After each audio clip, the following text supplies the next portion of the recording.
What's up YouTube? So today I'm going to talk about this koi pond that you can see here.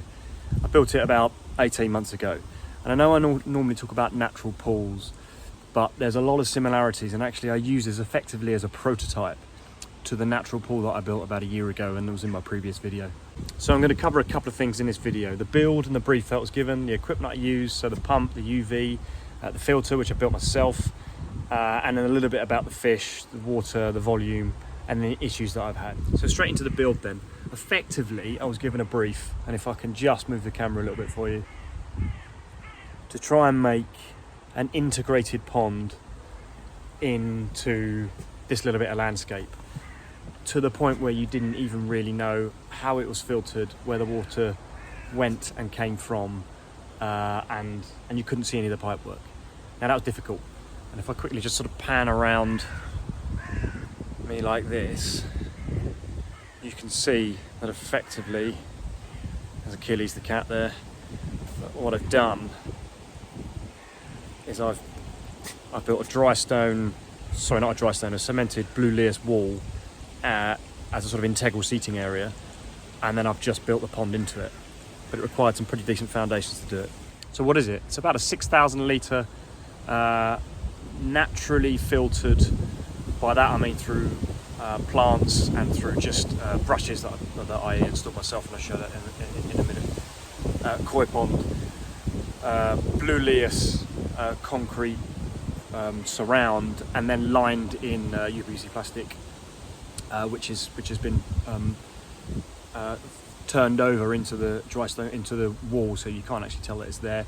And then, as you can see, there's a bit of a pot that I've tried to make look like it's just suspended on the water by just using a blue lias stack underneath it, and then piped, and then I drilled through the base and just piped in a bit of a garden hose basically, and attached it to a manifold in the pipe work underneath the wall, which I'll show you in a minute.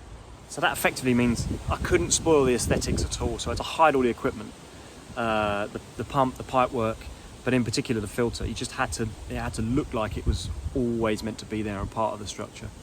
So because I had to hide everything, it's actually quite difficult to tell where it is. So if you walk with me now, and you tell me if you can work out where the filtration system is, and if you can see any evidence of it at all.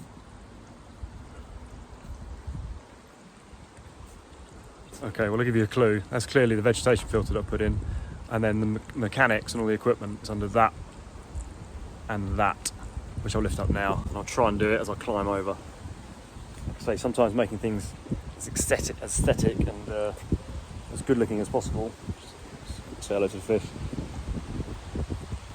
sometimes it means it's not the most ergonomic in the world and you have to do a bit of climbing. So I just had to switch the camera over, but I thought sort of a useful sort of aerial shot there. As I pan down, I'm going to lift up the first stone so you can see the equipment. Right, so there it all is. So what you got is, I'll lift this off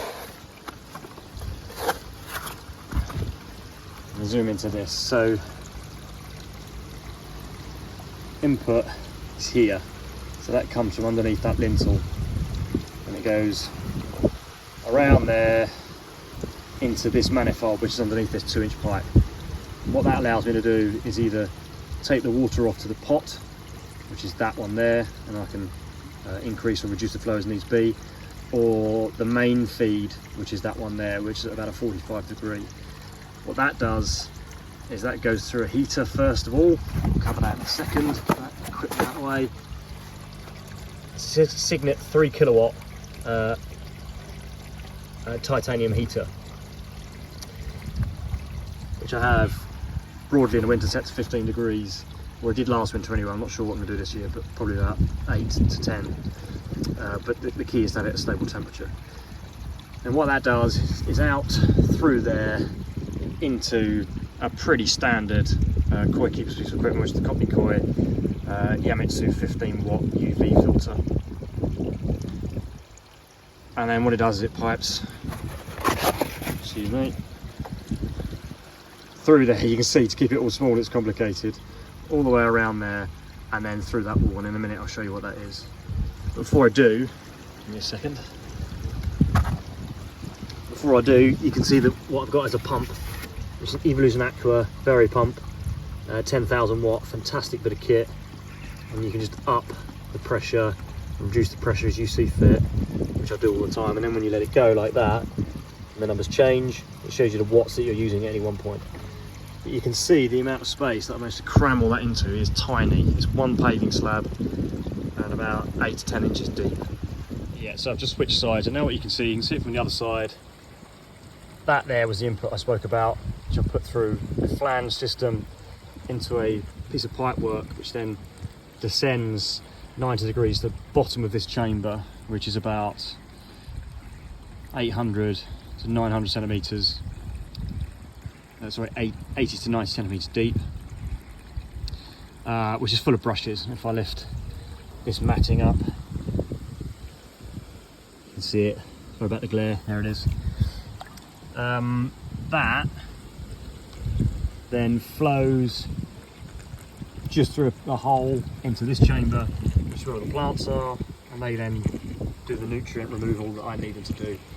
And then what happens is it goes through effectively a third stage filter, which is just a bit of jack matting over a 1 inch return, which is increased to a 2 inch return, which then goes back under that lintel that I said before.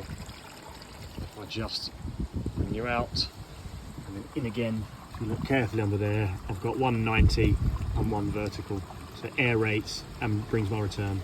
Right, so why did I just tell you all that? Okay, so I went through 2 different filtration systems. The first one was on the face of it, and I'll put a picture up there now, through a 10,000 litre pond that could filter it, you know, as you needed it to, and that's what I asked at the shop, and I was pretty wet behind the ears by at this point.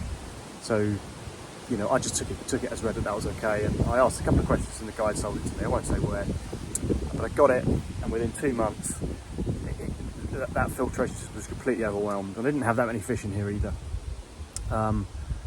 They started to get ill and all sorts of things, so I knew that it wasn't working. You know, I had to clean it out every week, you know, at least, and it was just sludged up. So, bin that. Went on to a box filter next, and this was just a bit of desperation to keep the fish alive and keep the pond in good condition. But I had nowhere to put it. You know, really, the hole that I had for the previous filter, it was just too small. So I had to effectively have it on the side there, and then you know, the Vari-pump I took externally, ran some pipe work all around the outside. It looked really ugly, so it was a temporary fix. So, and that took me over a winter last year, and all winter I was thinking, well, what am I going to do about this? So I did a whole load of research about wetland filters, bog filters, and the like for koi ponds and for natural pools. I just thought, fuck it, well, I'll give it a go. I did, and I made it 2 stages, you've seen, with a chamber with some brushes and a bit of matting on top of it, and then another chamber that we just have plants at different heights and different levels, and the like. And the theory is, one takes out the particulate matter, or the worst of it, and the other one takes out the nutrients. And I can tell you now, it works an absolute treat. Much, much cheaper, of course, because I don't really have to clear it out. I built it myself. The stonework was already there, it just required a few brushes. And it keeps the ammonia levels, the KH, the nitrate, all stable pretty much all year, because the plants, as long as the plants are healthy, it does a really good job. Right, and because this works so well, I thought, well, you know, I wanted to do a pool anyway. Well, can I just upscale it? You know, over the winter I was doing loads of research about sort of ozone filtration and other alternatives to chlorine. I thought, well, I've got a thing here that works. It keeps the water, you know, brilliantly clear. You know, surely I could just do it. So I did, and hence my previous video, but there's a quick snapshot of what it looks like there. So in terms of mistakes, I think the only one I really made was under filtering it, and just assuming that the things you buy, when you read what they've got on the box, they're gonna do that for you. The fact is they don't, especially if you stock it, you know, a little bit more than other people, let's say. But I'm kind of glad, because it's led me down this route. I've discovered this way of filtering water for fish for yourself. We've got a natural pond up there, which I'll show in another video in a minute, and it's absolutely brilliant. It's very cheap, it's much more effective, it's much better for the fish, and it's just a much healthier way of doing business. So if you're out there, you're either thinking about doing a pond or a natural pool, or you've got one and it's not quite working for you, or you want to do something a little bit more natural and a bit more alternative, hey, this is the route to market. So look, if you like what you see, reach out in the comments, you know, I can help if needs be, but please, you know, like and subscribe, because I can start to make a little bit more content and push this out a little bit wider. And I've got another project coming. It's much bigger than the natural plunge pool that I made.